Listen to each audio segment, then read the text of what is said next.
जय श्री श्याम साथियों, कैसे हैं आप सब। स्वागत है आपका एक बार फिर आपके अपने YouTube channel Shri Shyam classes में।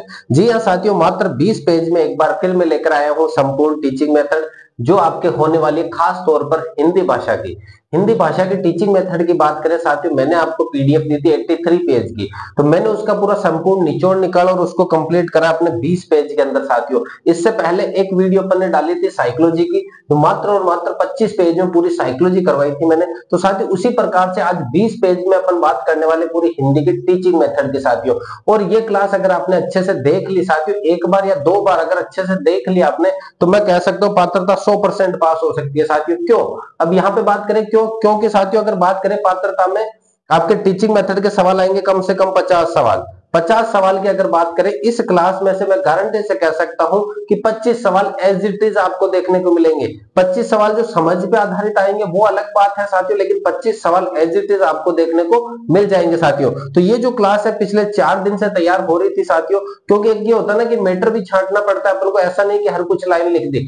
शॉर्ट एंड स्वीट मैटर भी होना चाहिए, और वो मैटर ऐसा होना चाहिए कि एग्जाम में आपके वहां से सवाल भी बन सके। तो साथियों चलिए शुरू करते हैं आज की क्लास। अगर आप पहली बार हमारे चैनल पे जुड़े हैं तो चैनल को लाइक शेयर और सब्सक्राइब जरूर कीजिएगा साथियों। और प्लेलिस्ट बना रखी है हमने, हर 10-10 मिनट की क्लास है, उस हर क्लास में से एक सवाल है साथियों। तो आपको अंतिम समय में वो रामबाण साबित हो सकती है आपके लिए।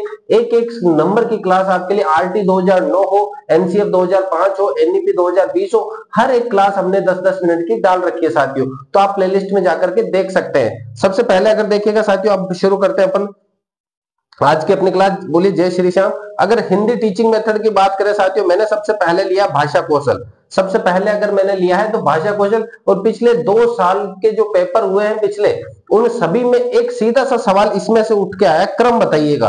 क्रम में से एक सवाल उठ के आता है, तो सीधा सा क्रम याद रखना, SBPL। एस का मतलब होता है सुनना, बी का मतलब होता है बोलना, पी का मतलब होता है पढ़ना, और एल का मतलब होता है लिखना। साथियों SBPL, सबसे पहले छात्र सुनना, उसके बाद में वो बोलेगा, फिर वो पढ़ना शुरू करेगा, फिर वो लिखना शुरू करेगा। अर्थात कई बार कंफ्यूजन होता है कि लिखना पहले होगा या पढ़ना, तो साथियों पहले क्या होगा, पढ़ना होगा, उसके बाद में लिखना। लेकिन मोंटेसरी एक अलग क्रम बताता है, वो कहता है कि लिखना पहले है, पढ़ना बाद में। तो मोंटेसरी के अनुसार पूछे तो एल पहले आ जाएगा, पी बाद में आ जाएगा, लेकिन अपने अनुसार पूछे तो क्या होगा, भाषा कौशल के अनुसार SBPL। सुनना ग्रहण पक्ष होता है, अपन कोई बात सुनते हैं और पढ़ते समय भी अपन ग्रहण करते हैं साथियों। बाकी बोलते समय अपन अभिव्यक्ति व्यक्त करते हैं, और ये लिखते समय भी क्या करते हैं, अभिव्यक्ति अपनी व्यक्त करते हैं साथियों। सबसे सरल कौशल जो सबसे पहले होता है वो सबसे सरल है, अगले वाला बोलेगा अपन सुनेंगे आराम से, कोई झंझट नहीं है, वो क्या है, सबसे सरल है। सबसे जटिल साथियों लिखना होता है। लिखना, अगर लिखना के काम होता है वो सबसे जटिल कहलाता है। इसको यांत्रिक लेखन भी कहा जाता है, यांत्रिक कौशल भी कहा जाता है। मूल्यांकन का सर्वश्रेष्ठ माध्यम होता है लेखन।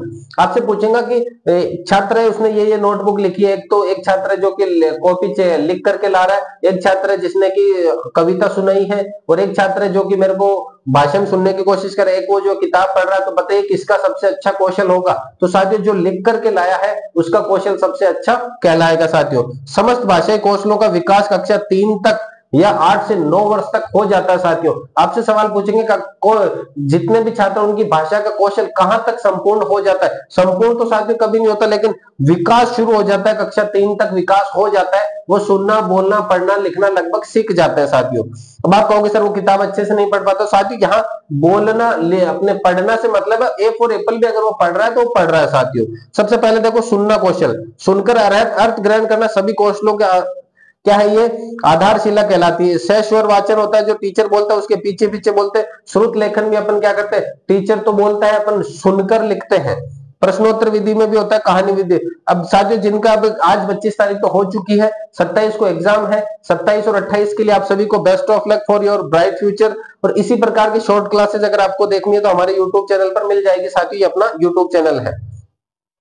श्रवण कौशल के साधन बालगीत, रेडियो, कविता, ग्रामोफोन, टेप रिकॉर्डर, परिवारजन, श्रुतलेख, ये सब क्या है, श्रवण कौशल के साथियों। बोलना कौशल, बोलना SB, शुद्ध उच्चारण और मौखिक अभिव्यक्ति को व्यक्त करता है, अपन कितना शुद्ध उच्चारण कर सकते हैं। अब औपचारिक रूप से तो अपन अपना परिचय या भाषण देते हैं, और अनौपचारिक तरीके से अपन आम जो बातचीत करते हैं वो अनौपचारिक तरीके से। औपचारिक तरीका वह है जहां पे मैं मेरा भाषण दे रहा हूं, पॉइंट टू पॉइंट मैंने लिख रखे हैं, पॉइंट टू पॉइंट मैंने माइंड में याद है, वो क्या है, औपचारिक बोलना हो गया। और अगर अपन आराम से 4 दोस्त बैठे हैं थड़ी पे और बातचीत कर रहे हैं, वो क्या है साथियों, अनौपचारिक बोलना। उद्देश्य क्या होता है इसका? अपने विचारों को शुद्ध, स्पष्ट व प्रभावीपूर्ण ढंग से व्यक्त करना, आरोह अवरोह का ध्यान रखना साथियों। विधि होती है कविता पाठ, प्रश्नोत्तर विधि, संवाद विधि, संभाषण, अंत्याक्षरी, नाटक मंचन या चित्र मंचन। अब देखिए पढ़ना कौशल साथियों, थोड़ी सी स्पीड रखेंगे, अपन चाहेंगे कि इस 1 घंटे से पहले इस क्लास को खत्म करें, क्योंकि अंतिम समय समझाने के इतना कुछ है नहीं इसमें, बस यह है कि शॉर्ट से रीडिंग लगाते जाओ और कुछ अलग शब्द आए वो आपके सामने परफेक्ट रख सके साथियों। पढ़ना का मतलब हो गया पढ़कर अर्थ ग्रहण करना। सबसे पहले अपन वर्ण पढ़ते के, फिर उसके बाद में शब्द पढ़ते के से के आ की मात्रा में काम, उससे फिर करते वाक्य बनाना, काम से फिर अपन बनाएंगे वाक्य। अब यहाँ पे ये मोस्ट साथियों शेषवर वाचन और मौन वाचन। शेषवर वाचन का मतलब होता है साथ बोलकर पढ़ना, टीचर और बच्चे जो साथ साथ बोलते हैं वो शेषवर वाचन होता है। मौन वाचन में क्या करते हैं अपन? तेज गति से पढ़ते हैं, स्वाध्याय करते हैं, ध्यान केंद्रीकरण। विधियां कौन सी हो जाएगी? वर्ण विधि, देखो और कहो विधि, साक्षर विधि, कविता विधि, साम्य विधि साथियों। लेखन कौशल, लिखकर अभिव्यक्त करना, मस्तिष्क, हाथ, कान, अपने जैसे लिखता हूं मैं, देख देख कर अगर लिख रहा हूं तो मेरा हाथ भी चल रहा है, मेरी आंखें भी चल रही है, मस्तिष्क भी काम कर रहा है, ये क्या है? लेखन कौशल साथियों। बच्चों में वर्तनी में वाक्य की रचना, योग्यता उत्पन्न करना, व्याकरण के अनुरूप भाषा का प्रयोग करना। अब देखो लेखन के प्रकार, सुलेख एक सबसे बेस्ट है। सुलेख के अंदर ये 4 विधियां आती है साथियों। श्रुतलेख, सबसे पहले अध्यापक बोलता है, छात्र सुनकर लिखता है। अब देखो शॉर्ट एंड स्वीट लिख दिया कि अध्यापक बोलता है, छात्र सुनकर लिखता है। अनुलेख, अध्यापक बोर्ड पर लिखता है, छात्र देख देख कर लिखता है। बोर्ड के ऊपर टीचर ने कुछ लाइन लिखी है, अब छात्र उसको क्या करेगा? देख देख कर लिखेगा। प्रतिलेख, पाठ्य पुस्तक से देख देख करके लिखना ही क्या कहलाएगा? प्रतिलेख। विधियां कौन सी है? मोंटेसरी, रूपरेखा, स्वतंत्र, श्रुतलेख, सुलेख, ये सब क्या है? इसकी विधियां है साथियों। अब यहां से एक सवाल साथियों मोस्ट इंपोर्टेंट है साथियों, देखना, भाषा क्या है? अर्जित संपत्ति है। अर्जित संपत्ति है, पैतृक नहीं है, अपन ने अर्जित करी है भाषा। अगर कोई इंग्लिश का ज्ञाता बना है, जिसने इंग्लिश सीखी है, तो उसको अर्जित करी है उसने, पैतृक संपत्ति नहीं है साथियों वो। सर्वाधिक प्राचीन विधि कौन सी है? व्याख्या विधि है। मेथड का अर्थ क्या होता है? माध्यम, रास्ता। मेथड, ये जो टीचिंग मेथड है वो अपन का एक रास्ता है कि अपन किस रास्ते से जाकर के बच्चों को पढ़ा सके, एक माध्यम है अपना कि अपन बच्चों को किस प्रकार से पढ़ा सके। अगर टीचिंग मेथड अच्छे से आ जाती है आपको, तो क्लास में आपका प्रभुत्व बन सकता है। व्याकरण शिक्षण में सुग्गा प्रणाली है। पाठ्य पुस्तक प्रणाली को ही सुग्गा प्रणाली कहता है साथियों। मोस्ट है, नाम थोड़ा अजीब है इसलिए पाठ्य पुस्तक जो प्रणाली होती है उसी को क्या कहते हैं? सुग्गा प्रणाली कहा जाता है साथियों।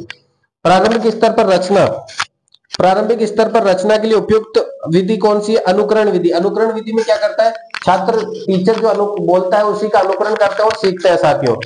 रचना शिक्षण के उद्देश्य, रचना, रचना क्या होती है? कविता की जो रचना वगैरह करते हैं, सह प्रसंग, व्याख्या वगैरह करते हैं, उसके उद्देश्य क्या होता है साथियों? विचारों को क्रमबद्ध रखना, सुव्यवस्थित भाषा का प्रयोग, कल्पना शक्ति, स्वतंत्र लेखन, व्यक्तित्व विकास। अब देखो गद्य शिक्षण में शब्द के अर्थ को स्पष्ट करने की विधि कौन सी? उद्बोधन विधि। उद्बोधन में क्या करते हैं अपन? बोध कराते हैं शब्दों का, उद्बोधन, बोध करवाते हैं साथियों। भाषा है अर्जित संपत्ति, सर्वाधिक प्राचीन विधि, व्याख्या विधि अपन ने लिख लिया, पहले देख लिया। शिक्षण में सर्वप्रथम उच्चारण पर बल दिया जाता है। शिक्षण में सर्वप्रथम उच्चारण पर, बोलने पर बल दिया जाता है। और उच्चारण स्थान अब अगर आपने हिंदी में पढ़े हो, संस्कृत में पढ़े हो, जैसे सबसे शुरुआत होती है आपके कंठ से, कंठ के बाद तालु, फिर मूर्धा, फिर दंता, फिर ओष्ठ, इस प्रकार से जो शुरू होते हैं उच्चारण स्थान। शिक्षण, ज्ञान देने की क्रिया ही क्या है? शिक्षण है। ज्ञान देने की क्रिया ही क्या है? शिक्षण है साथियों। वर्तमान शिक्षा पद्धति 3 तरह से चलती है, एक तो शिक्षक होता है, एक छात्र होता है, और एक इनके बीच में पाठ्य वस्तु या पाठ्यक्रम होता है। शिक्षण के प्रकार 3 होते हैं साथियों। एक तो औपचारिक तरीके से जो विद्यालय से अपन ग्रहण करते हैं, मैंने बहुत बार बताया है। अनौपचारिक तरीके से आप परिवार या समाज से जो शिक्षा ग्रहण करते हैं वो है। निरौपचारिक का मतलब होता है जो दूरस्थ शिक्षा प्रणाली, आगे आएगी इसी हिंदी की टीचिंग मेथड में कि दूरस्थ शिक्षा प्रणाली क्या है, जो आप दूर बैठ करके सीखते हो साथियों। जैसे कि अगर आपने ओपन यूनिवर्सिटी से एग्जाम वगैरह जो देते हो ना, आप घर पे रहते हो, किताबें भी आ जाती है आपके पास में, सिर्फ एग्जाम देने जाना पड़ता है, तो वो क्या है? दूरस्थ शिक्षा प्रणाली है। अगर आपने जैसे अभी फोन में आप देख रहे हो क्लास मेरी जो देख रहे हो, वो भी क्या है? एक तरह से दूरस्थ, दूर बैठ करके शिक्षा ग्रहण करने की प्रक्रिया जो होती है उसी को कहते हैं दूरस्थ शिक्षा प्रणाली साथियों। शिक्षण के चर 3 होते हैं, एक तो स्वतंत्र चर होता है जो टीचर होता है, उस पर किसी भी तरह का कोई दबाव नहीं होता। आश्रित चर होता है जो छात्र होता है, उसके ऊपर टीचर का दबाव होता है। इन दोनों के मध्य में एक चर होता है जो पाठ्यक्रम या सिलेबस कहलाता है साथियों। पाठ्यक्रम का वैसे शाब्दिक अर्थ क्या होता है? दौड़, क्यूरिकलम। क्यूरिकलम होता है, इसका मतलब होता है दौड़ का मैदान। दौड़ का मैदान होता है जिसपे छात्र अपना लक्ष्य प्राप्त करने के लिए क्या करता है? लगातार दिन रात दौड़ता रहता है। शिक्षण के स्तर कितने होते हैं साथियों? 3 होते हैं। सबसे पहला शिक्षक केंद्रित, स्मृति चिन्ह, जो विचारहीन होता है, रटन प्रणाली को बढ़ाता है और स्थायी नहीं होता है। शिक्षण के चर 3 होते हैं। सबसे बेस्ट है स्मृति स्तर की बात करें, उच्च लेवल का होता है, लेकिन इसके अंदर बात करें साथियों रटन प्रणाली को आपको बढ़ावा दिया जाता है। फिर बोध स्तर, विचार युक्त होता है, स्थायी ज्ञान होता है समझकर। फिर चिंतन स्तर, चिंतन स्तर सबसे बेस्ट है क्योंकि ये शिक्षार्थी केंद्र। साथियों ध्यान देना, जब भी कोई सवाल हो, ध्यान दे, जिस विधि में कोई बात की जाए, जिस भी सवाल की बात की जाए, आपको समझना है कि अगर ये बच्चे के लिए फायदेमंद है या नहीं है। बच्चे के लिए फायदेमंद है, इसका मतलब ये विधि सही है, इस पे आपको टिक करना है। बच्चों का फायदा देखना, आपको टीचर का फायदा नहीं देखना है, न ही विद्यालय का फायदा देखना है, न परिवार समाज का फायदा देखना है। आपको देखना है कि प्रश्न में बच्चों का, छोटे बच्चे मानते हुए अपने आप को कि आपका भला होगा या नहीं। अगर आपका फायदा उस प्रश्न में हो रहा है तो वही ऑप्शन आपको क्या करना है, सही करना है। भाषा शिक्षण के विशिष्ट उद्देश्य कितने होते हैं साथियों? 5 विशिष्ट उद्देश्य होते हैं। पहला तो ज्ञानात्मक, भाषिक तत्वों का ज्ञान प्राप्त करना। कौशलात्मक, एसबीपीएल जो है, यानी भाषा शिक्षण जो आप सीख रहे हो ना, उसके उद्देश्य कितने हैं साथियों? 5 है। पहला ज्ञानात्मक, दूसरा कौशलात्मक, तीसरा रसात्मक यानी रुचि उत्पन्न करना। आपके शब्दों में जैसे कविता वगैरह को अगर ले ताल से गाते हैं ना साथियों, तो छोटे बच्चे इंप्रेस होते हैं। जैसे कि अगर बात करें अपन, कोई कविता गाते हैं कि जैसे कि चंदा मामा की कविता आपने सुनाई उनको, तो वो बच्चे क्या करेंगे, उसको फटाफट याद कर लेंगे। लेकिन अगर आप उसको सवाल दोगे तो वो उनसे फटाफट याद नहीं होंगे। अर्थात क्या है, रसानुभूति, रुचि उत्पन्न करना उनमें। सृजनात्मकता, नई नई सोच विचारने का अभ्यास करना, नई नई थिंकिंग लाना उनके अंदर, सृजनात्मकता। अभिवर्त्यात्मक यानी श्रद्धा व आस्था जागृत करना। आस्था जागृत करना इन्हें हिंदी साहित्य वगैरह के अंदर जो है आस्था जागृत करना उनका। अब देखिएगा साथियों, बीएस ब्लूम ने शैक्षिक वर्गीकरण करा है। उन्होंने 3 पक्ष दिए, ज्ञानात्मक, भावात्मक और आपके क्रियात्मक यानी हाथ चलना। ज्ञानात्मक मस्तिष्क से संबंधित, भावात्मक हार्ट से संबंधित और आपके क्रियात्मक हैंड से संबंधित। इसको 3H भी कहा जाता है। 4H महात्मा गांधी का अलग है साथियों, लेकिन 3H का मतलब हो गया मस्तिष्क यानी हेड, फिर भावात्मक यानी कि हार्ट, और तीसरा हैंड यानी क्रियात्मक साथियों। निम्न स्तर पर इसमें ज्ञान व बोध का किया जाता है। भावात्मक पक्ष में क्या किया जाता है, निम्न, इसके अंदर निम्न स्तर पर ग्रहण किया जाता है और अनुक्रिया की जाती है भावात्मक में। और क्रियात्मक में क्या होता है साथियों, उद्दीपक कार्य करना। उद्दीपन यानी कि भोजन के लिए कार्य करना या फिर अपना जो प्रशंसा पाने के लिए जो कार्य कर रहे हैं वो करना साथियों। मध्यम स्तर पर क्या होता है, प्रयोग करते हैं छात्र ज्ञानात्मक में और विश्लेषण करते हैं। उच्च स्तर पर संश्लेषण और मूल्यांकन करते हैं साथियों। यहां पर अगर बात करें, जैसे कि अब आप समझोगे सर कि इसमें से कैसे क्या सवाल आएगा, वो एक सवाल देंगे आपको कि एक बच्चा है, वो चार्ट बना करके विद्यालय में लेकर के गया है, वो चार्ट बना करके विद्यालय में लेकर के गया है, तो वो बताइए बीएस ब्लूम के किस वर्गीकरण के तहत आता है? ज्ञानात्मक पक्ष के तहत, भावात्मक पक्ष के तहत या क्रियात्मक पक्ष के तहत? तो साथियों उसने क्रिया करी है, उसने चार्ट बनाया है। ध्यान देना, कौशल है उसके हाथ के अंदर, उसने चार्ट बनाया है, तो वो कौन सा पक्ष हो गया? क्रियात्मक पक्ष हो गया। अगर वो क्लास में हर सवाल का जवाब दे पा रहा है तो वो क्या है साथियों? ज्ञानात्मक पक्ष है उसका। तो अलग अलग सवाल सीधा एज इट इज नहीं उठ के आएगा, थोड़ा सा उसके स्तर से थोड़ा इधर घुमाएंगे आपको, थोड़ा इधर घुमाएंगे, लेकिन आपको कहीं नहीं घूमना, आपको बस स्ट्रेट फॉरवर्ड रहना है। और क्या करना है, प्रश्न को विश्लेषण कर देना है, टुकड़े कर देना, उसके पोस्टमार्टम कर देना, उसकी वजह से आपके सही जवाब जा सकता है साथियों। भाषा शिक्षण के सूत्र साथियों इंपॉर्टेंट है। भाषा शिक्षण के सूत्र किसने दिए हैं? हर्बर्ट ने दिए हैं। सरल से कठिन, हमेशा वर्ण पहले पढ़ो, फिर शब्द पढ़ो, फिर वाक्य की रचना करो साथियों। पहले वर्ण, फिर शब्द, फिर वाक्य। कर्ता कर्म क्रिया जिस प्रकार से वाक्य में होता है, सबसे पहले के से कबूतर, फिर के से आ की मात्रा का, फिर मैं, फिर काम, फिर राम काम करता है, तो राम काम करता है, कर्ता क्रिया होगी, राम का आपके कर्ता हो गया। इस प्रकार से आपको क्या बताना है साथियों, इसका विश्लेषण करना है। तो पहले सरल चीज बताओ, उसके बाद में कठिन की तरफ आपको जाना है। ज्ञात से अज्ञात की ओर, यानी पहले अगर क्लास में एंटर हुए तो आपको बच्चों को पूछना है कि आपको अगर 4th क्लास में एंटर हुए तो 2nd या 3rd के सवाल पूछो उनसे कि क्लास में कितने ऐसे बच्चे हैं कि उनको पहले से पूर्व ज्ञान आता है कि नहीं आता। ज्ञात ज्ञान है तब आप उसको 4th क्लास के ज्ञान की तरफ जोड़ो साथियों।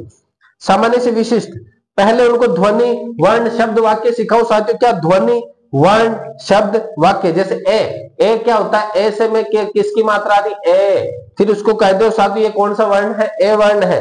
फिर आप ए से बनाओ अनार, फिर उसके बाद में वाक्य में उसको परिवर्तित कर दो। तो प्रत्यक्ष से अप्रत्यक्ष की ओर, सामने जो वस्तु है, आपने डस्टर उठाया कि देखो साथियों डस्टर है, इसको अपन घनाभ कहते हैं, इसकी लंबाई, चौड़ाई, ऊंचाई सब कुछ अलग है, इसलिए इसको घनाभ किया जाता है। इच्छो आइए अपन घनाभ की बात करते हैं। मान के चलो एक ऐसा कमरा है, तो आप क्या कर रहे हो? प्रत्यक्ष वस्तु से अप्रत्यक्ष वस्तु की ओर जा रहे हो। तो ये शिक्षा का क्या है साथियों? भाषा शिक्षण के सूत्र है, इंपॉर्टेंट सूत्र है साथियों।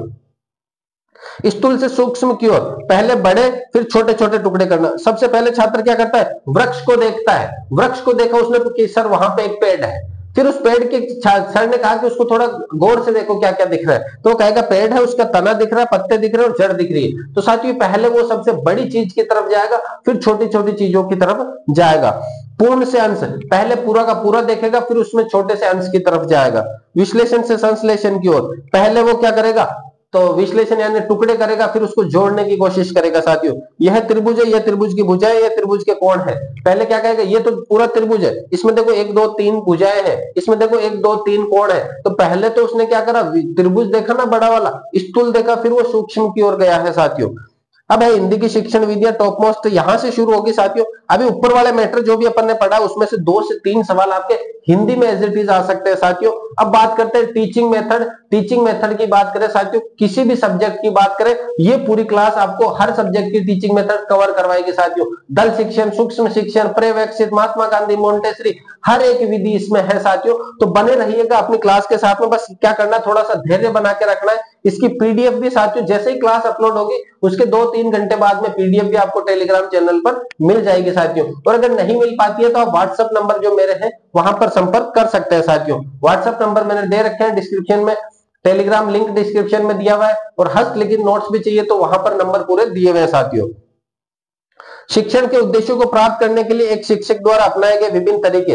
अब आप, मेरा टारगेट है कि इस क्लास में सब बच्चे इंटेलिजेंट हो जाए, सब बच्चों को पूरा सिलेबस हो जाए, सब बच्चे जो क्लास 4th का जो मैटर है पूरा वो अच्छे से समझ जाए। अब मैं उसको लिए क्या करूंगा, अलग अलग टीचिंग मेथड अपनाऊंगा कि मैं बच्चों को एक तो समूह के रूप में पढ़ा रहा हूँ, एक कुछ बच्चों को अलग पढ़ा रहा हूँ। तो वो क्या है, मेरे थॉट है, मेरे तरीके हैं, वो तरीके ही क्या कहलाते हैं साथियों, शिक्षण विधियां कहलाती है।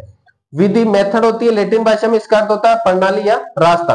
अब देखो गद्य शिक्षण विधियां, प्राथमिक स्तर पर गद्य की अर्थबोध या उद्बोधन या भाषानुवाद, अर्थबोध हर शब्दों का अर्थ बताया जाता है गद्य विधि के अंदर प्राथमिक स्तर पर।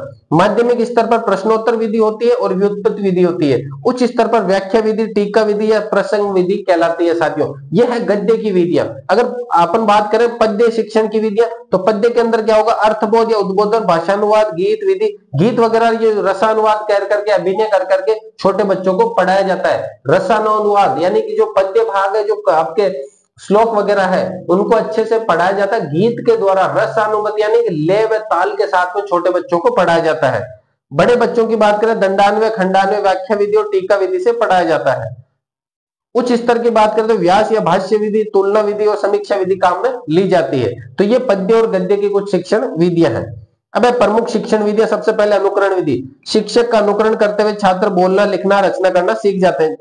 शिक्षक क्या क्या कार्य कर रहा है उसके अनुरूप छात्र कार्य करता है, और उसके अनुरूप ही छात्र क्या करता है, सीखता है साथियों। अब देखो यहां पर जो प्रमुख विधियां हैं इनमें से भी सवाल बन सकता है साथियों। सबसे पहले रूपरेखा, बिंदु को मिलाना। टीचर क्या करेगा, डॉट डॉट डॉट बना देगा, जैसे इस प्रकार से मैंने डॉट डॉट डॉट बना दिया। अब आपसे कहा इसको मिलाओ, तो ये आप जो मिला रहे हो ये क्या बन रहा है, कैसे कबूतर बन रहा है, इसको क्या कहते हैं, रूपरेखा बना दी मैंने। ऊपर ऊपर से उसकी रूप यानी डिजाइन जो थी उसके ऊपर रेखाएं खींच दी, कौन सी, डॉट डॉट रेखाएं खींच दी है साथियों। अब बात करें स्वतंत्र लेखन विधि। स्वतंत्र लेखन विधि क्या होती है साथियों, देखो क्या लिखा अध्यापक ने और छात्र भी क्या लिखता है, के लिखता जाता है बार बार, उसको क्या कह दिया, स्वतंत्र लेखन अनुकरण विधि। मैं टीचर ने सिर्फ कैसे कबूतर लिखा, छात्र उसको देख देख के लिखे जा रहे हैं कॉपी में, वो क्या है, स्वतंत्र अनुलेखन विधि है। पेस्टोलॉजी, टुकड़ों में पढ़ाना। पेस्ट, मान के चलो आपके पास जो टूथपेस्ट होता है, अब अपने पास समाप्त हो गया टूथपेस्ट, तो अपन क्या करते हैं, उसको और लेने की कोशिश करते हैं, दबाते हैं, करते हैं, तो वो जो टुकड़ों में निकलता साथ एक साथ तो निकलेगा नहीं, तो टुकड़ों में निकालते हैं। या फिर घर में अपन पेस्ट वगैरह करते हैं, तो पहले एक ने लिया पेस्ट टुकड़े हुए, फिर दूसरे ने पेस्ट लिया, फिर टुकड़े में, फिर तीसरे ने लिया पेस्ट। तो इस प्रकार से टुकड़ों में पढ़ाना क्या हो गया साथियों, पेस्टोलॉजी। पहले देखो इस प्रकार का बनाया, फिर अपन ने लाइन खींची, खड़ी रेखा वगैरह, फिर वे बनाया, फिर वे को के में रूपांतरित कर दिया। जैकटॉट विधि होती है, पहले देख कर लिखना, फिर बिना देखे लिखना। मैंने बोर्ड पर लिख दिया राम खाना खाता है, छात्रों ने एक बार के लिए देखकर लिख लिया, फिर मैंने कहा बोर्ड साफ कर दिया, अब बिना देखे लिखो, तो वो छात्र लिखेंगे राम खाना खाता है। इसी को कहते हैं जैकटॉट विधि। क्या कहते हैं, जैकटॉट विधि। मोंटेसरी विधि होती है जिसमें अक्षर उभरे हुए होते हैं, छात्र उंगलियां फिराकर सीखते हैं, प्राथमिक कक्षाओं में ये लागू होती है। उनके पास चार्ट होते हैं, चार्ट के ऊपर अक्षर जो बने होते हैं उभरे हुए होते हैं बिंदुओं के रूप में, उन पे हाथ फेरते हैं छात्र और वो पता लगाते हैं कि ये किसका अक्षर है। ये हाथ लगाया इस प्रकार से, तो उन्होंने कहा ये तो कैसे कबूतर का अक्षर है, तो वो इस प्रकार से खेल खेल में सीखते हैं साथियों। अनुकरण विधि के गुण व दोष, प्राथमिक स्तर के लिए उपयोगी है, लेकिन इसमें क्या करता है, छात्र नकल करता है और अमनोवैज्ञानिक विधि है साथियों। अब है सुलेख विधि। सुलेख का अपन ने बात करी, अनुलेख विधि प्रतिलेख, श्रुतलेख, अब ये जस्ट ऊपर आई थी, वहां पूरा विस्तृत व्याख्या नहीं थी साथियों। यहाँ पे अब देखो, ये अगर विधियां मेरे नोट्स में पढ़ोगे आप, ये जो नोट्स है इसके अंदर अगर मैं बात करूं तो यहाँ पे लगभग लगभग 2-2 पेज में पूरी विधियां दे रखी है। मैंने उनको शॉर्ट करने की कोशिश करी है साथियों, क्योंकि अगर अपन को पता है कि विधि ये कहती है, इस विधि का मतलब ये है, तो वहां अपन सवाल को आसानी से पकड़ सकते हैं। अब चाहे थ्योरी आप पढ़ते जाओ, उससे अच्छा है कि अपन को उसका आगे पीछे का थोड़ा बहुत भी नॉलेज है ना साथियों, तो आराम से कर सकते हैं सवालों को। अनुलेख विधि क्या होती है? अध्यापक बोर्ड पर अनुच्छेद लिखता है, छात्र देख करके लिखते हैं। अनुलेख, टीचर ने बोर्ड के ऊपर लिख दिया, अब छात्र बस छापे जा रहे हैं, उसको अनुलेख कहते हैं। प्रतिलेख में पाठ्य पुस्तक में से देख करके लिखना, दोनों विधियां उच्च प्राथमिक के लिए है। अनुलेख और प्रतिलेख, प्रतिलेख में क्या होता है, टीचर ने कहा पेज नंबर का ये पैराग्राफ लिखो, बच्चे लिखे जा रहे हैं। अनुलेख में क्या कर रहा है, अनुकरण ही तो कर रहा है एक तरह से, टीचर ने बोर्ड के ऊपर लिखा, छात्र उसको देख देख के लिख रहे हैं, अनुलेख। तो अनुलेख और प्रतिलेख दोनों विधियां क्या होती है साथियों, उच्च प्राथमिक कक्षाओं के लिए है। श्रुतलेख सुनकर लिखना, वर्तनी में सुलेख की सर्वश्रेष्ठ विधि कक्षा 3 से 8 तक के लिए उपयोगी है साथियों। अब देखो पठन विधियां सबसे मोस्ट है। पठन विधियां की बात करें तो शब्द पठन की विधियां, देखो और कहो विधि, छात्र बोर्ड पर है, चित्र देख करके छात्र पहचानते हैं। देखो और कहो विधि, बोर्ड के ऊपर कोई चित्र बनाए, उसके बाद में छात्र उसको देखते हैं और क्या करते हैं, पहचानते हैं साथियों।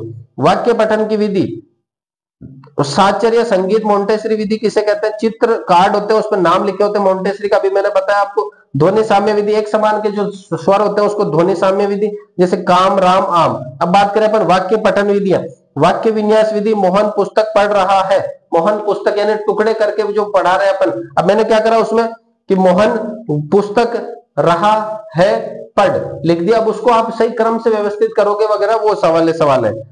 चित्र कहानी वित्तीय, वाचन विधि, वाचन का ध्यान रखना साथियों, सस्वर वाचन और मौन वाचन कब शुरू होता है, कहां से शुरू होता है, ये सवाल पिछले सालों के एग्जामों में पूछे गए हैं। सस्वर वाचन की बात करें तो स्वर के साथ वाचन, आदर्श वाचन और अनुकरण वाचन। आदर्श वाचन में ये होता है कि अध्यापक बोलता है और छात्र उसके पीछे पीछे उसका अनुसरण करते हैं, उसको आदर्श यानी अच्छा वाचन। और अनुकरण का वाचन का मतलब होता है छात्रों द्वारा किया जाता है। सामूहिक वाचन होता है जिसमें अध्यापक और छात्र दोनों होंगे। कक्षा 1 से 3 तक वाचन कौशल की सर्वश्रेष्ठ विधि है। कक्षा छोटी क्लासों में आपने देखा होगा जो छोटे बच्चे बोलते हैं, मैडम पहले अगर बात करें जो है वो पहले बोलती है ए से अनार, तो फिर बच्चे भी उसको बोलते हैं, तो वो तो हो गया सामूहिक। और अगर टीचर बोले जा रहे हैं तो वो हो गया आपके आदर्श, और बच्चे बोल रहे हैं तो वो क्या हो गया, अनुकरण हो गया साथियों वाचन। अब देखो मौन वाचन क्या होगा। मौन वाचन की बात करें, यह केवल छात्रों के द्वारा होता है। पठन कौशल का विकास कक्षा 6 से प्रारंभ होता है। मौन वाचन की बात करें, अगर ऑप्शन में हो कक्षा 6 से, तो कक्षा 6 से मौन वाचन प्रारंभ होता है। अगर कक्षा 6 ऑप्शन में नहीं हो तो अपन करेंगे कि 3rd क्लास से भी ये शुरू हो जाता है। तो पहली प्रायोरिटी 6 क्लास को, अगर 6 नहीं है ऑप्शन में तो 7, 8, 9, 10 की तरफ नहीं जाना, आपको पीछे आना, 3rd क्लास की तरफ आना है साथियों।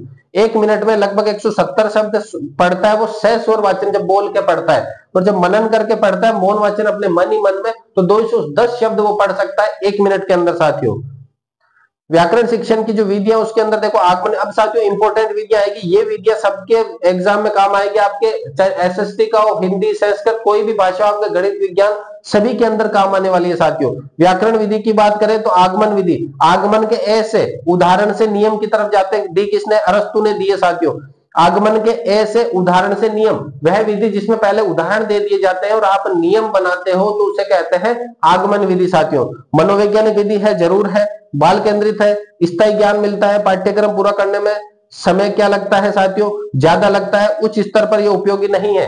उच्च स्तर पर तो क्या होता है साथियों, वहां तो अगर आपने देखा होगा सूत्र पहले दे दिए जाते हैं आपको कि ये a प्लस बी का होल स्क्वायर है तो a square plus B square plus 2ab, पहले आपको सूत्र दिया जाता है, तो वहां तो निगमन विधि काम आती है। जबकि छोटे बच्चों को क्या काम लिए जाते हैं, आगमन विधि। इसमें जो सूत्र होते हैं साथियों देखो, सरल से कठिन की ओर, स्थूल से सूक्ष्म, प्रत्यक्ष से प्रमाण, मूर्त से अमूर्त, ज्ञात से अज्ञात, यानी कि जो भी भाषा कौशल के जो शिक्षण सूत्र थे वो पूरे के पूरे आगमन में आ चुके हैं। अर्थात आगमन विधि क्या है साथियों, वैज्ञानिक विधि है। निगमन विधि जस्ट इसके उल्टे हो जाएंगे, पूरे के पूरे कठिन से सरल, सूक्ष्म से, मतलब ये जो उल्टे हो रहे हैं पूरे के पूरे किसके हैं साथियों, निगमन विधि के हैं। अरस्तु व प्लेटो साथियों, अगर बात करें ये जो 9वें पेज की बात करें, 9वां पेज कल शाम से शुरू हुआ था, फिर मैंने सोचा था कि शाम तक मैं पूरा कवर कर लूंगा, लेकिन रात के लगभग 11-12 बजे थे, लगभग पूरा नहीं हो पाया था पूरा। लास्ट के अभी जो सुबह के 3 पेज मैंने अभी सुबह जस्ट आके लिखे हैं, मतलब ये सोचे कि लगभग 12-1 बजे के बाद में फिर सुबह जल्दी उठे, फिर वापस यही तो कि भाई कल नहीं परसों तो एग्जाम ही है, अगर अपन लेट करेंगे तो छात्रों का क्या होगा। आपकी जो उम्मीदें टिकी थी कि सर टीचिंग मेथड की शॉर्ट क्लास लेकर आएंगे, उसी को खरे उतरे हैं साथियों हम भी। तो आपका भी फर्ज बनता है कि अपने दोस्तों के साथ शेयर जरूर करें इस वीडियो को ज्यादा से ज्यादा, और क्या करें, चैनल को सब्सक्राइब करवाएं, और अपन जो आगे आने वाले हैं पात्रता पास करके मेंस की तरफ अपन एक बार फिर सब साथ में चले साथियों। निगमन में क्या होता है, नी से नियम से उदाहरण, पहले नियम दे दिए जाते हैं और फिर उदाहरण पूछे जाते हैं। आगमन विधि के जस्ट क्या है, ये विपरीत है। मनोवैज्ञानिक अगर आगमन में अपने मनोवैज्ञानिक विधि है तो ये क्या होगी, अमनोवैज्ञानिक। अध्यापक केंद्रित रहती है ये विधि और रटन प्रणाली पर जोर देती है। तीव्र गति से सीखता जरूर है, सबसे प्रचलित विधि, ये उसके सूत्र हो गए जो बिल्कुल विपरीत है आपके। नियम से विश्लेषण जांच होती है, इसमें संश्लेषण विधि नाम से भी जाना जाता है। इसे संश्लेषण किसको साथियों, निगमन विधि को संश्लेषण विधि से भी जाना जाता है। विश्लेषण विधि और संश्लेषण विधि दोनों किसने दिए, अरस्तु ने दिए साथियों। विश्लेषण का मतलब होता है टुकड़े करना, संश्लेषण का मतलब होता है जोड़ना या एकत्रित करना। विश्लेषण यानी टुकड़े कर दिए, अब टुकड़े कर दिए, रेखा गणित की सर्वश्रेष्ठ विधि है। समय अधिक लगता है इसमें, छात्र अध्यापक दोनों सक्रिय होते हैं, स्थायी ज्ञान मिलता है आपको। जबकि यहां पर अगर बात करो विश्लेषण के विपरीत, ये विश्लेषण में समय बहुत कम लगता है। संश्लेषण में क्या होता है, सूत्र वगैरह जो, संश्लेषण का मतलब ये समझो कि निगमन विधि है, और विश्लेषण का मतलब ये समझो आगमन विधि है साथियों। तो आगमन विधि क्या होती है, मनोवैज्ञानिक विधि होती है, जबकि विश्लेषण विधि क्या होती है, ये आपके संश्लेषण क्या हो जाएगी, निगमन की तरह अमनोवैज्ञानिक हो जाएगी। ज्ञान अस्थायी रहेगा, जबकि यहां पर ज्ञान क्या हो जाएगा, अस्थायी। पाठ्य पुस्तक विधि किसने दी है, कमेनियस ने दी है। संस्कृत में वेस्ट ने दी है। दो अलग अलग है, संस्कृत में आपके वेस्ट महोदय ने दिए पाठ्य पुस्तक, और आपके हिंदी के अंदर बात करें तो कमेनियस ने दिए साथियों। इसको अन्य नाम सुग्गा विधि भी कहते हैं, मोस्ट इंपोर्टेंट है। व्याकरणिक पक्ष पढ़ाते हैं इसके अंदर, व्याकरण के जो पक्ष होते हैं ना, उपसर्ग समास प्रत्यय वगैरह ये पढ़ाते हैं, वो इसको सुग्गा विधि भी कहते हैं, मोस्ट इंपोर्टेंट है ये सुग्गा विधि। जो अलग ही नाम दिख रहा है ना साथियों, यहां से सवाल बन सकता है, इंपोर्टेंट।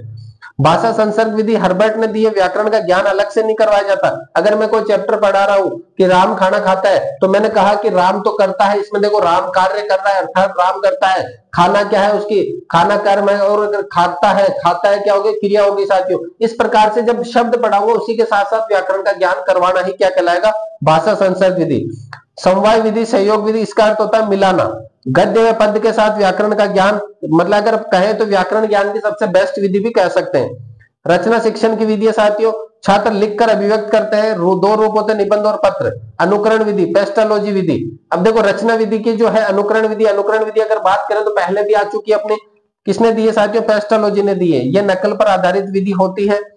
गाय का निबंध अध्यापक बोलता है, फिर छात्र उसके आधार पर भैंस पर निबंध लिख देते हैं। कि टीचर ने आपको गाय के ऊपर निबंध लिखना सिखाया है और आपसे कह दिया कि आप भैंस के ऊपर आप लिखो, तो लगभग सिमिलर चीजें आप लिख सकते हो, अनुकरण करा है आपने। यह विधि प्राथमिक स्तर पर रचना शिक्षण की सर्वश्रेष्ठ विधि है, शिक्षक केंद्रित होती है। प्रश्नोत्तर विधि, प्रश्नोत्तर विधि की बात करें तो इसको सुकराती विधि भी कहते हैं, सुकरात ने दी है। अध्यापक क्या करता है, श्यामपट्ट पर लिखता है, छात्रों से उसी अनुरूप प्रश्न पूछता है, और उच्च स्तर पर ये होती है, ध्यान देना साथियों। रचना शिक्षण की सर्वश्रेष्ठ विधि है, रचना शिक्षण की क्या है, सर्वश्रेष्ठ विधि है। देखो और कहो विधि किसने दी है, सीताराम चतुर्वेदी ने दी है साथियों। कार्ड पर शब्द लिखकर क्रम में रख दिए जाते हैं, जैसे कि मैंने कहा राम घर राम है जाता, घर राम है जाता लिख दिया। अब उसको क्या करना, आपको देखा और आपने क्या करना, उसको क्रम में रखा कि राम घर जाता है, ये ऐसा होता है। प्रबोधन विधि साथियों, देखो छोटी छोटी विधियां लेकिन मोस्ट इंपोर्टेंट है, लेकिन इनके अंदर की गहराई में बात करें तो साथियों ऐसा कुछ भी नहीं है समझाने लायक, लेकिन अर्थ पता होना चाहिए आपको, किसने दी है ये पता होना चाहिए। जैसे प्रबोधन, प्रबोधन में क्या होता है, बोध करवाया जाता है पहले, उसके बाद में रचना होती है, तो ये प्राथमिक स्तर पे होता है। उद्बोधन में क्या होता है, पहले रचना हो जाती है फिर बोध, तो ये माध्यमिक स्तर पे होती है। तो प्रबोधन व उद्बोधन क्या, दोनों एक दूसरे के विपरीत है। अब बात करें कहानी शिक्षण की विधि, कहानी शिक्षण की विधि साथियों, कहानी विधि मारिया मोंटेसरी ने दी है। 3 स्तर पर यह होती है। कथन कहानी पूर्व प्राथमिक स्तर पर, चित्र कहानी प्राथमिक स्तर पर, अधूरी कहानी पूर्ति करते हैं उच्च प्राथमिक स्तर पर। तो पद्य शिक्षण की विधियां साथियों, पद्य शिक्षण की विधि देखो, कहानी शिक्षण की नॉर्मल विधियां मारिया मोंटेसरी ने दी है। पद्य शिक्षण की विधियों की बात करें, रसानुभूति मिलती है इसमें, यानी रस का अनुभव होता है, ले ताल के साथ साथ भावात्मक अनुभूति होती है, सौंदर्यानुभूति भी होती है, श्रवण कौशल का विकास होता है, गीत प्रदर्शन अभिनय रसास्वादन विधियां। साथियों ये आप सोच रहे हो कि सर तो बस बोलते जा रहे बोलते, साथियों अब काम ही ऐसा है कि स्पीड से करना पड़ेगा।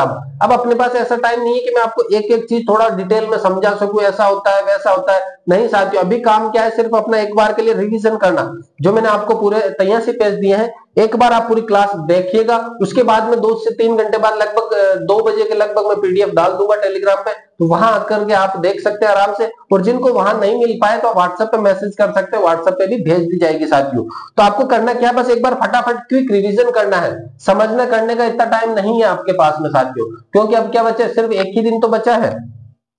गीत प्रदर्शन अभिनय विधि, इसमें मारिया मोंटेस छात्र अध्यापक क्या करता है, ले सुर अभिनय करते हुए क्या करता है, सस्वर वाचन करता है, और उच्च प्राथमिक से उच्च स्तर पर यह लागू होती है।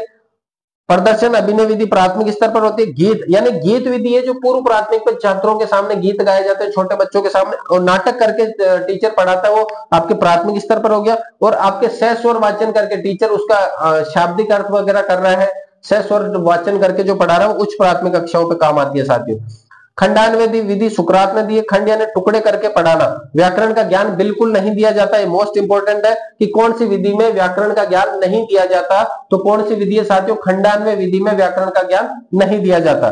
दंडान्वय विधि है जो दंड यानी वाक्य के रूप में, एक वाक्य को स्पष्ट करने के लिए उसके समान अन्य वाक्य का प्रयोग करना। दंडान्वय, दंड का मतलब होता है वाक्य, मैंने एक वाक्य दिया कि राम खाना खाता है, उसको समझाने के लिए मैंने अलग से एक वैसा का वैसा वाक्य लिया कि राम खेलता है। देखो खेलना और खाना खाना दोनों के दोनों में वो क्या कर रहा है, क्रिया कर रहा है, राम क्या है, दोनों में एक जैसा करता है। इस प्रकार से एक वाक्य की तुलना दूसरे से करना क्या है, दंडान्वय है। तुलनात्मक, दो के बीच की तुलना की जाती है, अंत में संवेद वाचन किया जाता है साथियों। नाटक शिक्षण की विधि, अभिनय कला का विकास करना, अच्छे चरित्र का कक्षा अभिनय होता है, एक तो कक्षा में और एक रंगमंच में अभिनय किया जाता है साथियों। शिक्षण की नवीन विधियां, यहाँ ये टॉप मोस्ट अब शुरू होते हैं अपने पूरी पूरी क्लास की इंपोर्टेंस से। यहाँ पर जो विधियां है कम से कम 12-15 जो विधियां है, हर एक विधि में से सवाल बन सकता है, और वो जरूरी नहीं है हिंदी में बने, आपके एसएसटी में, साइंस मैथ्स में, आपके संस्कृत में, और आपके अगर किसी भी सब्जेक्ट है आपके ईवीएस में बन सकता है, मैथ्स में बन सकता है, हर एक सब्जेक्ट में ये सवाल बन सकते हैं साथियों। सबसे पहले किंडरगार्टन, किंडरगार्टन की बात करें, किंडर का मतलब होता है बच्चा और गार्डन का मतलब बगीचा। जनक है फ्रोबेल, माली कहलाता है अध्यापक, बगीचा कहलाता है विद्यालय, और पौधे कहलाते हैं बच्चे। फ्रोबेल ने एक विधि दी है कि किंडरगार्टन, गार्डन जो होता है उसके अंदर ये जो पूरा गार्डन है वो तो क्या है साथियों, बगीचा है। बगीचे को क्या कहा गया है, स्कूल कहा गया है। इसके अंदर जो माली पौधे में पानी वानी देता है वो माली क्या है, अध्यापक है। और इसके अंदर जो पौधे लगे हुए वो क्या है, बच्चे। तो माली पौधे को सींचता है, माली ये चाहता है कि पौधे खराब ना हो, उनमें कौन सी दवाई गिरनी चाहिए टाइम टू टाइम, कब पानी देना है कब नहीं देना, वो सब कुछ माली यानी कि अध्यापक अच्छे से जानता है। फ्रोबेल के सिद्धांत, खेल का सिद्धांत, एकता का सिद्धांत और सौगति का सिद्धांत। खेल खेल में सीखता है, एकता के साथ सीखता है, और सौगति से, स्वयं की गति से वो सीखता है। इसमें वो सज्जा का विरोध करते साथ अच्छे कार्यों पर उपहार देना फ्रोबेल कहलाता है। अच्छे कार्य पर उपहार दिए जाते हैं उसको कहते हैं फ्रोबेल उपहार। महिला अध्यापिकाओं की नियुक्ति पर जोर देता है, तो फ्रोबेल ने कहा है कि छोटे बच्चों को पढ़ाने के लिए महिला अध्यापिकाओं का होना जरूरी है। 2 पारी में स्कूल चलती है, पहली पारी में पढ़ाई हो, सेकंड पारी में खेल हो। सिर्फ उन्होंने कहा 2 पारी में स्कूल चलनी चाहिए, पहली पारी में सिर्फ और सिर्फ खेल हो, यानी लंच से पहले खेल हो, लंच के बाद क्या हो, सिर्फ और सिर्फ लंच से पहले पढ़ाई हो, लंच के बाद क्या हो, सिर्फ खेल हो। सहायक सामग्री का उपयोग सर्वप्रथम इसी विधि में किया गया था। सहायक सामग्री का उपयोग सबसे पहले फ्रोबेल ने ही किया है। दल या टोली या शिक्षण विधि, जनक कौन है, डेविड वॉर्डिग है साथियों। अब इसमें केवल अध्यापकों का दल होता है। अध्यापक कौन कौन से हो सकते हैं, एक स्कूल के अलग अलग सब्जेक्ट के टीचर, एक स्कूल के अलग अलग सब्जेक्ट के टीचर हो गए, दूसरे स्कूल के एक ही सब्जेक्ट के टीचर, और दूसरे स्कूल के अलग अलग सब्जेक्ट के टीचर भी हो सकते हैं। कुल अवधि 3 घंटे की होती है। इसके अंदर 3 होते हैं साथियों इसके अंदर। एक तो आम सभा होती है जो 90 मिनट की होती है, लघु सभा होती है 45 मिनट की, प्रयोगशाला होती है 45 मिनट की। कुल मिलाकर के अगर बात करें तो दल शिक्षण 3 घंटे का होता है। इसके अंदर क्या होता है साथियों, टीचर ही सबसे मेन रहेगा, टीचर ही सबसे मेन रहेगा। टीचर सभी, आम सभा के अंदर सभी के सभी टीचर आते हैं, सभी के सभी स्टूडेंट आ जाते हैं, क्योंकि 90 मिनट की आम सभा हो रही है, आम मतलब पब्लिक सभा। उपयोग क्या होता है, इसमें प्रतिभाशाली बालकों को फायदा होता है। समस्या क्या होती है, सामूहिक दल होता है, इसकी समस्या है कि सब एक साथ आ जाते हैं।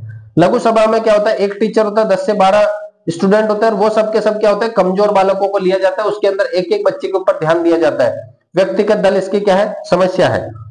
प्रयोगशाला के अंदर क्या होता है, 2 छात्र होते हैं, स्टूडेंट कितने हो गए, 25 हो गए साथियों। उसके बाद बात करें उपयोगी क्या है, ये सभी क्लासों के लिए उपयोगी है। बाल केंद्रित कहलाती है ये दल शिक्षण, मनोविज्ञान में 6 से उच्च स्तर तक उपयोगी है साथियों। ध्यान देना, छोटी क्लासों में दल शिक्षण कैसे कराओगे, बड़ी क्लासों के लिए ही ये जरूरी है। छात्रों की समस्याओं को तत्काल दूर किया जाता है, टीचर वगैरह सब साथ में रहते हैं, जो भी प्रॉब्लम होगी उसको क्या किया जाता है, हाथों हाथ सॉल्यूशन किया जाता है, ये इसके गुण है। खर्चीली विधि है, प्राथमिक स्तर पर अनुपयोगी है। ये क्या है, इसके दोष है साथियों। सूक्ष्म शिक्षण भी इंपॉर्टेंट है, किसने दी है, एचिसन ने दी है। एचिसन ने दी है सूक्ष्म विधि, और या फिर WLN भी है। समयावधि कितनी होती है, 5 से 10 मिनट होती है, 5 से 10 स्टूडेंट होते हैं इसमें। लेकिन ये ध्यान रखना, सूक्ष्म शिक्षण में कुल कितना समय लिया जाता है, 36 मिनट लिया जाता है। पहला होता है प्लानिंग, पहले क्या होती है साथियों, प्लानिंग होती है 12 मिनट की। 12 मिनट के बाद में 6 मिनट उसको क्या लगता है साथियों, 12 मिनट की प्लानिंग, 6 मिनट की शिक्षण करवाया जाता है, 6 मिनट की प्रतिपुष्टि फीडबैक लिया जाता है, फिर 12 मिनट लगते हैं उसको पुनः नियोजन में, फिर पुनः यानी रीप्लानिंग करने में। सबसे पहले वो टीचिंग कराएगा 6 मिनट, फिर वो टीचिंग कराने के बाद 6 मिनट के लिए फीडबैक लेगा, फिर 6 12 हो गए। अब वो 12 मिनट के लिए क्या करेगा, रीप्लानिंग करेगा, वापस से वो पढ़ाने की पूरी तैयारी करेगा, फिर वापस से पुनः शिक्षण 6 मिनट का, फिर पुनः प्रतिपुष्टि, पुनः फीडबैक, रीफीडबैक लेगा 6 मिनट का। तो शिक्षण टोटल कितना करवा रहा है वो, एक बार शिक्षण, एक बार पुनः शिक्षण, 6 12 का, एक बार प्रतिपुष्टि यानी फीडबैक, और एक बार रीफीडबैक यानी 6 और 6 12, और एक बार क्या कर रहा है, रीप्लानिंग यानी 12 मिनट। तो कितने हो गए साथियों, टोटल हो गए आपके 36 मिनट। शिक्षण कौशल की सर्वश्रेष्ठ विधियों में से है ये। निदानात्मक और उपचारात्मक दोनों काम आते हैं। निदानात्मक का मतलब होता है साथियों आपके जो कमियां हैं उसका पता लगाना, और उपचारात्मक का मतलब उसको दूर करना। जैसे मुझे जो आपके मैसेज वगैरह आ रहे थे कि सर हमें हिंदी की टीचिंग मेथड की एक मैराथन करवा दीजिएगा, तो मुझे पता चला कि हिंदी की टीचिंग मेथड में और सभी सब्जेक्ट की टीचिंग मेथड में आपकी कमी है। तो अगर मैंने पता करा तो वो निदानात्मक है, फिर मैंने उसका उपचार करने की सोची और मैंने आपके सामने एक क्लास लेकर के आया, तो वो क्लास क्या है साथियों, उपचारात्मक शिक्षण है। बुनियादी शिक्षा विधि किसने दी है, महात्मा गांधी ने दी है। छात्र को शिक्षा मातृभाषा में जोर दिया उन्होंने, किस पर जोर दिया कि मातृभाषा में होनी चाहिए। 2 पारी में, पहली पारी 2 से 3 घंटे विद्यार्थी की, सेकंड पारी हस्तशिल्प कलाओं की। साथियों अभी बात करें, मोंटेसरी ने 2 पारी बताई थी, एक तो पहली पारी पढ़ाई, दूसरी पारी खेल पे। महात्मा गांधी जी कहते हैं कि पहली पारी पढ़ाई पे, दूसरी पारी उनके हस्त कौशल पे होनी चाहिए, उनको हाथ का ज्ञान सिखाया जाए छात्रों को। इसमें सहायक सामग्री का प्रयोग सर्वप्रथम इसी विधि, अब देखिएगा, अब यहाँ पे एक अपन ने मौर्य मोंटेसरी भी पढ़ी कि सहायक सामग्री का प्रयोग सर्वप्रथम इस विधि में, और यहाँ पर भी लिखा हुआ है कि सहायक सामग्री का प्रयोग सर्वप्रथम इस विधि में। तो साथियों ये अपने इंडियन लेवल पर है, और वो क्या है वहां पर विदेश लेवल पर है। सामाजिक अध्ययन को पाठ्यक्रम में शामिल करने का कार्य इसी विधि में। SST को पाठ्यक्रम में शामिल करवाने के लिए यही विधि सबसे पहले काम में ली गई थी। 4H का विचार, हैंड, हार्ट, हेड और हेल्थ। जबकि जो आपके ब्लू वाला है, ब्लू वाले में हेड है, उसके बाद में हार्ट है और हैंड है, जबकि यहां एक और एच जोड़ दिया, वो कौन सा, हेल्थ भी जरूरी है छात्रों की, तो ये जोड़ दिया। प्रयोजना विधि किसने दी है साथियों, किलपैट्रिक ने दी है। प्रयोजना विधि किसने दी है, किलपैट्रिक ने। जनक किलपैट्रिक है, और मूलाधार कौन है साथियों, जॉन डीवी। तो दोनों अलग अलग है, मूल आधार किसने दिया है, जॉन डीवी ने दिया, और प्रयोजना विधि की दी किसने, जनक कौन है, किलपैट्रिक है। छात्र क्या करते हैं, खुद करके सीखते हैं साथियों। 4 प्रकार के कलात्मक, कला का विकास, नृत्य, गीत वगैरह। रचनात्मक यानी कि वो नए नए कार्य करते, चार्ट मॉडल वगैरह बना के लाते हैं। सृजनशील। अभ्यासात्मक, जो छुट्टी वाले दिन भी अगर वो कोई होमवर्क वगैरह कर रहे हैं, अन्य काम कर रहे हैं, तो वो अभ्यासात्मक। समस्यात्मक, जो तत्काल उनके अंदर कोई समस्या आती है तो हाथों हाथ सॉल्व कर देते हैं, खुद करते हैं छात्र। परियोजना विधि में क्या करते हैं साथियों, खुद कार्य करते हैं, इसलिए इस विधि को कहते हैं मनोवैज्ञानिक विधि भी है। और अभ्यास, तत्परता, अभ्यास एवं प्रभाव, तीनों नियमों के क्या है, प्राप्ति होती है। आपने तीनों नियम पढ़े होंगे साथियों, ऐसा जो अपने थ्योरी थी। अभ्यास के नियम, घोड़े, तत्परता के नियम, घोड़े को पानी के पास ले जाया जा सकता है लेकिन पानी पीने के लिए बाध्य नहीं किया जा सकता। करत करत अभ्यास के जड़मति ओत सुजान वाला पढ़ा था। और एक असफलता का सफलता का असफलता पर प्रभाव पड़ता है साथियों। ये तीनों नियम है इस विधि के अंदर फॉलो होते हैं। दैनिक रूप से ये उपयोगी नहीं है, ये विधि क्या है साथियों, दैनिक रूप से उपयोगी नहीं है। अगली विधि बात करें मोंटेसरी विधि। मोंटेसरी विधि भय व दंड से रहित खेल पर आधारित विधि है। रंगीन कांच की गोलियां, दृश्य को, अब यहाँ पे दृश्य इंद्रियों के लिए कौन सी, मारिया मोंटेसरी के अनुसार दृश्य इंद्रियों के लिए क्या जरूरी है, रंगीन कांच की गोलियां जरूरी है। श्रवण इंद्रियों के लिए क्या जरूरी है, विभिन्न प्रकार की ध्वनि, घंटियों की जो विभिन्न ध्वनि है वो जरूरी है। स्वाद इंद्रियों के लिए क्या जरूरी है, विभिन्न तरल पेय पदार्थ जरूरी है। सुगंध वाले पदार्थों के लिए क्या जरूरी है, घ्राणीय इंद्रिय जरूरी है। खुरदरी, चिकनी, गर्म वस्तुओं का प्रयोग स्पर्श इंद्रियों के लिए। मोंटेसरी का ये क्रम याद रखना साथियों, SBLP दिया था, लिखना पहले कराया उन्होंने, पढ़ना बाद में। जबकि भाषा कौशल में अपन ने पढ़ा है SBPL, सुनना, बोलना, पढ़ना, लिखना। लेकिन मारिया मोंटेसरी ने क्या करा, लिखना पहले कर दिया, पढ़ना बाद में कराया। तो ये अलग है ना, इसलिए पूछा जा सकता है। बिनेटिका विधि किसने दी है, वॉशबर्न ने दी है। लिखने पर जोर दिया जाता है। मुख्य कार्य बालक को वर्णमाला लिखना सिखाना, गृह कार्य पर बल दिया जाता है इस विधि में साथियों। हर्बर्ट की जो विधि है हमेशा सरल से कठिन की ओर जाती है। इसमें 4 पद होते हैं, स्पष्ट, संबंधता, व्यवस्था या विधि। हर्बर्ट की पंचपदीय विधि की अगर बात करें तो आगमन विधि क्या है, शुरू के 4 पद, और जो अगले लास्ट पद है वो किसे का है साथियों, निगमन विधि का है। प्रस्तावना, पूर्व ज्ञान का पता लगाना। क्लास में गए, पहले जाते ही प्रस्तावना पूर्व ज्ञान, दूसरी तीसरी में पढ़ाने गए तो पहले दूसरे के छोटे छोटे सवाल पूछे, पूर्व ज्ञान का पता कर लिया छात्रों का। फिर प्रस्तुतिकरण, फिर अपन ने नवीन ज्ञान रखा, फिर तुलना करी पूर्व ज्ञान के नवीन ज्ञान से। देखो आपने पहले क्लास में 2+2 पढ़ा था, अब मैं आपको बताऊंगा 11+12 कैसे लिखते हैं, जोड़ते हैं। सामान्यकरण या निष्कर्ष, उदाहरण से नियम बनाने की कोशिश करना। तो ये चारों के चारों किसके, आगमन विधि के क्या है, पद है साथियों। अगर बात करें निगमन विधि की तो इसमें क्या किया जाता है, अभ्यास व प्रयोग, गृह कार्य, नियम टू उदाहरण की ओर चलते हैं। अब साथियों राइटिंग अपनी जो अब थोड़ी मतलब हो रखा है राइटिंग के थोड़ा, क्योंकि अब जल्दबाजी में लिखे हैं, बाकी सबकी सब जल्दी से जल्दी क्लास दी जाए। इकाई विधि यूनिट सिस्टम है, किसने दी है, मॉरिसन ने दी है। संपूर्ण पाठ्यक्रम को टुकड़ों में बांटकर यूनिट के रूप में पढ़ाया जाता है, मनोवैज्ञानिक विधि है।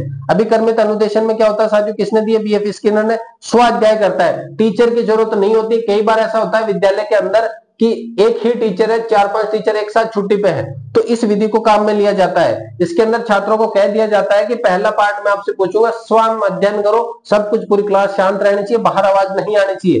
लेकिन ये अगर विधि की बात करें साथियों, सब बच्चों को कह दिया पहला पार्ट पढ़ो, मैं पूछूंगा, तो ये विधि कैसी है साथियों, अमनोवैज्ञानिक है। इसमें छात्र क्या कर रहे हैं, सिर्फ कॉन्स्टेंट लगाकर पढ़ रहे हैं, यहाँ पर ज्यादा फोकस नहीं है। प्रश्न का उत्तर सही, आगे बढ़ना, पुनर्बलन, सौगति। आप मैंने प्रश्न पूछे, फिर जब मैंने 1 घंटे बाद गया, मैंने कहा प्रश्न पूछता हूँ, प्रश्न पूछे, छात्रों ने सही जवाब दिया, मैंने उनको शाबाशी दी, छात्रों को मोटिवेट हुए और वो आगे की तरफ सौगति के लिए विच्छेदित हुए। रेखीय अभिकर्मित अनुदेशन दिया स्किनर ने, सामान्य बालकों के हेतु है, रिक्त स्थान वाले सवाल आते हैं। जबकि शाखीय, शाखा पर क्या होता है, क्राउड बहुत सारा है साथियों, प्रतिभाशाली बालकों के लिए एबीसीडी वाले सवाल।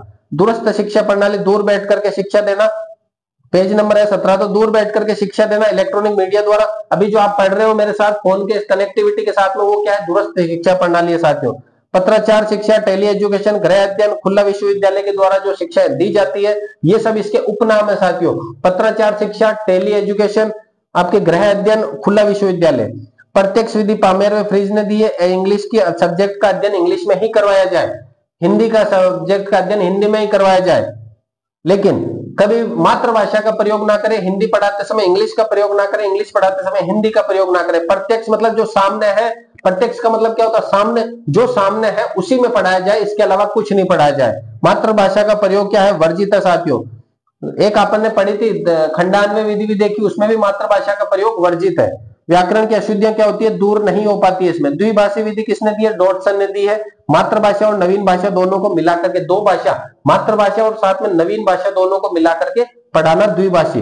व्याख्यान विधि सबसे प्राचीन विधि है, अध्यापक केंद्रित है, मनोवैज्ञानिक है। पर्यवेक्षित विधि दी है मोरविल ने, किसने दी है साथियों, मोरविल ने दी है। मुख्य उद्देश्य क्या है, छात्र आत्मनिर्भर बनता है इसमें। पर्यवेक्षित विधि 90 मिनट की होती है, जिसमें 50 मिनट तो टीचर काम में लेता है, 40 मिनट स्टूडेंट के हैं। उन 50 मिनट में से 25 मिनट टीचर निर्देश देता है, मतलब ज्ञान देता है आपको 25 मिनट तक, फिर बाकी के 25 मिनट तर्क वितर्क करता है। 25 मिनट आए क्लास में, मैंने सवाल पाठ पढ़ाया करा, जो भी है निर्देश दिए, उसके बाद में उन पाठ से संबंधित जो मैंने निर्देश दिए उसके संबंधित तर्क वितर्क करते हैं। छात्र 5 मिनट का हस्तकौशल करता है, 35 मिनट विद्यार्थी कार्य करता है। पाठ्य पुस्तक, बुक का मतलब होता है बीज, वृक्ष या वृक्ष की छाल। बुक को बीज शब्द से लिया गया, जिसका मतलब होता है वृक्ष, वृक्ष की छाल। अर्थात पुराने ग्रंथों में था कि ग्रंथ कहते थे, ग्रंथ का मतलब होता है गूंथना या बांधना। छात्र और टीचर को वह गूंथ के बांध के रखता है पाठ्य पुस्तक। पाठ्य पुस्तक का महत्व क्या, मार्गदर्शिका है, सूचनाओं का संग्रह है, छात्र व अध्यापक के मध्य की कड़ी है साथियों। पाठ्य पुस्तक की आवश्यकता विद्यार्थियों हेतु कैसे हुई है कि अध्यापक कब कितना पढ़ाना चाहिए, किताब की वजह से पता होता है। छात्र क्या होता है, गृह कार्य कर पाते हैं। पाठ्य पुस्तक 2 प्रकार की होती है, एक तो सूक्ष्म अध्ययन के लिए, एक विस्तृत अध्ययन के लिए। सूक्ष्म अध्ययन यानी छोटा अध्ययन, छोटी कक्षाओं में होता है, विस्तृत अध्ययन बड़ी कक्षाओं में होता है।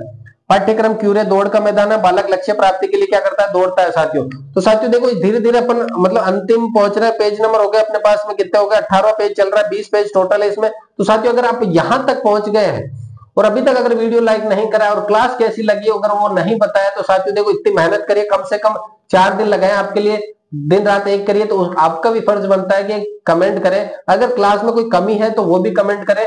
और साथियों हम बात करते हैं स्मिथ के अनुसार, शब्द 1 वर्ष में 3 शब्द बोलता है, 2 वर्ष में 272 शब्द, 3 वर्ष में 896 शब्द। अब साथियों इसमें बनेगा क्या कि पहले वर्ष वो कितने शब्द बोलता है, ऐसा सवाल बन सकता है, बने तो। वाक्य विन्यास, अस्पष्ट उच्चारण, 3 वर्ष तक वो वाक्य बोलने लग जाता है, कि राम खाना खाता है, लेकिन वो अस्पष्ट बोलता है, मतलब कहता है तुतलाना, तो वो तुतलाता है 3 वर्ष तक, फिर स्पष्ट बोलने लग जाता है वो 5 से 6 वर्ष तक साथियों। भाषा शिक्षण उपागम मोस्ट इंपोर्टेंट साथियों, मूल्यांकन का उपागम बीएस ब्लूम ने दिया था 3 तरीके से, सीखने का अनुभव, उद्देश्य, दृश्य निर्धारण और व्यवहारगत परिवर्तन का मूल्यांकन, 3 दिए हैं बीएस ब्लूम ने। चरण होता है सबसे पहले ज्ञान, फिर समझ, फिर उपयोग, विश्लेषण, संश्लेषण, मूल्यांकन। मूल्यांकन को सबसे अंतिम चरण रखा है। भारतीय एनसीईआरटी के अनुसार क्या होता है साथियों, ज्ञान, बोध, प्रयोग और सृजनात्मक होता है। ज्ञान, बोध, प्रयोग और सृजनात्मक होता है साथियों। तो साथियों इसकी भारतीय उपागम रीजनल कॉलेज ऑफ मैसूर के प्रोफेसर एचआर दवे द्वारा दिया गया, जबकि बीएस ब्लूम क्या थे, पूरा मतलब अपने क्या कहते हैं इंडिया से बाहर के है, तो ब्लूम के अनुसार वो दिया गया है साथियों। तो साथियों ये आज की अपनी क्लास थी। अब यहाँ पर बात करेंगे साथियों कौन कौन से टॉपिक अभी रहे हुए हैं। अगर आपके टॉपिक रहे हुए हैं साथियों, अगर मैं बात करूं कि कौन कौन से टॉपिक रहे हुए हैं, तो साथियों सबसे पहले तो वो टॉपिक है अपने, एक तो रह गया अपने मापन मूल्यांकन, मापन मूल्यांकन, मापन मूल्यांकन है साथियों सीसीई, सतत एवं व्यापक मूल्यांकन। इसके बाद में है उपलब्धि व निदानात्मक परीक्षण, उपलब्धि व निदानात्मक परीक्षण साथियों, निदानात्मक परीक्षण। उसके बाद में है एक अपने शिक्षण सहायक सामग्रियां, सहायक सामग्रियां। तो साथियों इन सब की शॉर्ट क्लासेस मेरे चैनल पर है। हिंदी शिक्षण विधि की टोटल क्लास नहीं थी, वो मैंने आज अपलोड कर दी है पूरी एक साथ क्लास में। अगर बात करें अपने शिक्षण विधियों की पूरी क्लास एजिट हर आपके हर एक सब्जेक्ट में काम आएगी, चाहे एसएसटी हो, चाहे आपकी मैथ्स हो, चाहे साइंस हो, कोई सा भी सब्जेक्ट हो आपके काम आएगी। लेकिन अगर बात करें कि सर मापन मूल्यांकन नहीं करवाया, सीसी उपलब्धि, निदानात्मक, उपचारात्मक ये शिक्षण नहीं कराया आपने, सहायक शिक्षण सहायक सामग्री, इन सब में से एक एक सवाल आएगा और ये अपने शॉर्ट क्लासेज में है साथियों। शॉर्ट जो क्लासेज है आपको क्या सर्च करना है, वहां पर सर्च करना है सीधा सा, क्या सर्च करना है, अपनी प्लेलिस्ट में जाना है, मेरे प्लेलिस्ट के अंदर सीधा सा मिलेगी आपको, प्लेलिस्ट मिलेगी, कौन सी मिलेगी कि REET teaching method, REET teaching method, REET teaching method की क्लास रहेगी, उसके अंदर आपको सब कुछ मिल जाएगा। शॉर्ट क्लासेस रहेगी पूरी की पूरी, हर क्लास में से सवाल आएगा साथियों, हर एक क्लास में से। तो अभी भी समय है, अगर 10-10 मिनट की कम से कम 20 से 30-40 क्लासें अपन ने डाल दी है, हर एक क्लास में से सवाल है साथियों, तो वहां जाकर के जरूर देखना। अगर आप लोगों को लग रहा है डर कि सर मेरे 60-70 नंबर बन रहे हैं, 80 बन रहे हैं, मैं हो पाऊंगा या नहीं, तो उन क्लासों को देखिएगा साथियों, वहां पर आपके 100% के आराम से सॉल्यूशन हो जाएगा साथियों। तो साथियों अगर क्लास भी अच्छी लग रही है और कमेंट भी अभी तक नहीं करा तो जरूर कमेंट कीजिएगा। अवलोकन विधि इसका पूरी की पूरी अगर मैं बात करूं, पीडीएफ वगैरह मैं सब कुछ डाल दूंगा साथियों। अगर पीडीएफ प्राप्त करनी है तो टेलीग्राम चैनल का लिंक अपने को दिया हुआ है, आपके डिस्क्रिप्शन में मिल जाएगा, वहां जाकर के आप पूरा देख सकते हैं साथियों। इसके बाद में देखिएगा हर एक चीज के लिखा है, हर एक चीज लिखवाने की कोशिश करिए पूरी। इसके पहले अगर आपको साइकोलॉजी में भी दिक्कत है तो साइकोलॉजी की भी एक अपन ने पीडीएफ डाली थी साथियों, साइकोलॉजी की एक अपन ने पीडीएफ डाली थी। वो पीडीएफ कौन सी थी साथियों, मात्र 25 पेज में पूरी साइकोलॉजी करवाई थी। उस क्लास में भी लगभग अपनी औसत जो एवरेज व्यू है उससे लगभग 10 गुना ज्यादा व्यू आए हैं उस क्लास पे, क्योंकि छात्रों को पसंद है। उसके बाद में उन्होंने 25 रुपए वाली जो 25 पेज वाली है साथियों वो परचेज करी थी। तो साथियों 25 पेज वाली फ्री थी, किसी से उसका कोई रुपया नहीं लिया गया था। अपने जो 21 रुपए लिया गया वो कौन से लिए गए थे साथियों, आपके जो नोट्स थे ना उसके 114 पेज की जो मैंने पीडीएफ दी है उसके 21 रुपए लिए थे साथियों। और इस 21 के चक्कर में क्या करा था साथियों, अगर बात करें उस 21 के चक्कर में मैंने क्या करा था, सबसे आपसे नंबर, कॉन्टेक्ट नंबर वगैरह जो आपके आए थे। अब अगर आप देख रहे हो तो अगर कभी भी किसी भी समय आपका मैसेज आता तो हाथों हाथ रिप्लाई देते हैं उसका, क्यों, क्योंकि ये जो सहानुभूति हुई है आपकी और मेरी, वो सिर्फ एक बॉन्ड बना है अपना। तो वो बॉन्ड मैं चाहता हूं कि आगे मेंस में भी अपन साथ रहे, मेंस में भी तैयारी जम के करें। अभी इतना समय नहीं दे पाया था क्योंकि अपनी क्लासें सिर्फ 26 जनवरी से शुरू हुई थी, शॉर्ट क्लासेस 26 जनवरी से लेकर के आज है 25 फरवरी, यानी 1 महीना हुआ है। इस 1 महीने में अगर बात करें अपना जो बॉन्ड बना है वो बॉन्ड हम चाहते हैं कि मेंस तक कायम रहे, मेंस तक के क्या रहे, कायम रहे। मेंस तक के अगर कायम रहे तो उसके लिए आपको क्या करना है साथियों, चैनल को फॉलो करना है, सब्सक्राइब करना है और बने रहना है हमारे साथ में। इंस्टाग्राम पे भी आप फॉलो कर सकते हैं, टेलीग्राम पे भी आप फॉलो कर सकते हैं और यूट्यूब पे भी आप फॉलो कर सकते हैं साथियों। सब्सक्रिप्शन ले लीजिएगा, सब्सक्राइब कर लीजिएगा चैनल को, क्योंकि अब यहाँ इसके बाद में जैसे ये अपना रीट होता है उसके बाद मेंस का जो अपन शुरू करेंगे उसके साथ में पटवारी की पूरी मैथ्स वगैरह शॉर्ट क्लासेस वहां पर भी चलेगी। तो अगर आप पटवारी की करना चाहो तो भी जुड़ सकते हैं और मेंस की करोगे तो भी उसके साथ में जुड़ सकते हैं साथियों। तो साथियों अगर क्लास पसंद आ रही है तो क्या करना है, चैनल को सब्सक्राइब जरूर करना है। मिलते हैं अपन अगली क्लास में, तब तक के लिए क्या करना है, चैनल को सब्सक्राइब करके अपने दोस्तों के साथ शेयर जरूर करना है इस क्लास को। मिलते हैं अगली क्लास में, तब तक के लिए जय हिंद, वंदे मातरम।